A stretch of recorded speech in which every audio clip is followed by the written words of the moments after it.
there I am, homeless on the downtown east side. And Jeff, it wasn't like, oh, I was on the street for a night or for a week or for a month. I was down there for close to a year. And the only reason that I got out of there alive is because I got arrested. Um, I never thought I would be homeless. I never thought I'd be homeless on the downtown east side. I never thought I'd be a drug addict. But jail? No way.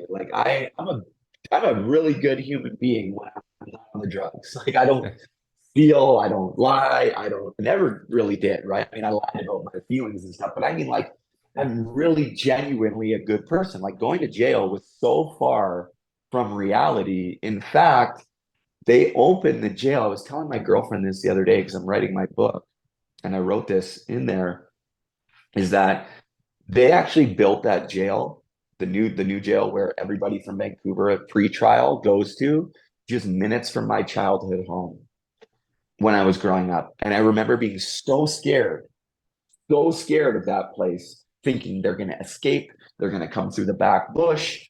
Like I was terrified of Crime Stoppers. I was scared of America's Most Wanted, right? That music would come on, or you'd see that face, and I'm like, oh my God, like they're coming for me or whatever. Now all of a sudden, I'm homeless on the downtown east side.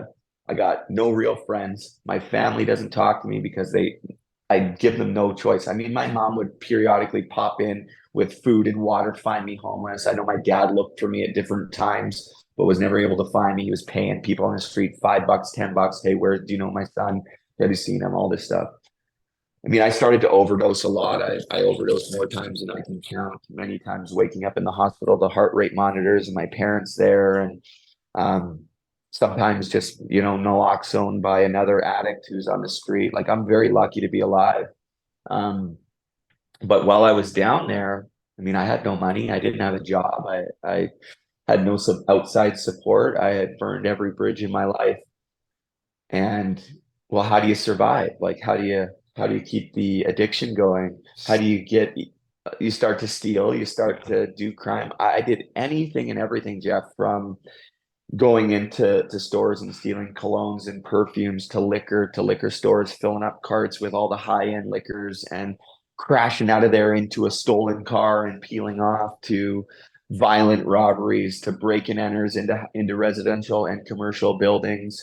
I mean, selling drugs on the street. I did anything that I could do to keep the addiction going. And at that point, I mean, I didn't really care what happened. I went from zero to like 150 real quick. I went from having no criminal record, never doing a crime in my life, to like a 5 or 6 month crime spree across Vancouver and the Lower Mainland and the surrounding cities, stealing cars and doing all the things because you start to hang out with people that are doing that and you Yeah. get taught different things. And I mean, it was what I felt like I had to do to survive. I'm certainly not proud of all those things. It took a while for the cops to catch up with me because they didn't know who I was, right? I didn't have a record. Who is this 27, 28-year-old guy with no history of criminal activity? They had a really hard time getting me. Yeah. And then even when I would get caught, because I had no criminal record, they didn't really have any grounds to hold me until like the next court date. So that's usually like months away. So they give me promise to appears. And I would use fake names and get out. And then finally it got, because I would know my friends' birthdays and their mom's maiden names and all this stuff. And I actually got my first couple of my friends in trouble who were not criminals, right? Because they get pulled over and now they got warrants. And these guys, they still don't talk to me. Some of my best childhood friends, I feel like a complete piece of shit for it. But again, in that desperation, I needed to keep going. I needed to keep feeding my body these drugs, which primarily at the time was fentanyl and crystal meth. I mean, I started seeking out fentanyl in 2013 in Vancouver because, and that might sound crazy to people, so what you have to understand is that yes, fentanyl is, they always say, is it 10 times, is it 100 times, is it 1,000 times stronger than heroin? I don't know. It depends on which one you're getting, I guess, the different versions. But yes, they're stronger in a sense that it can stop your heart and stop your breathing like that. And it's just stronger in general.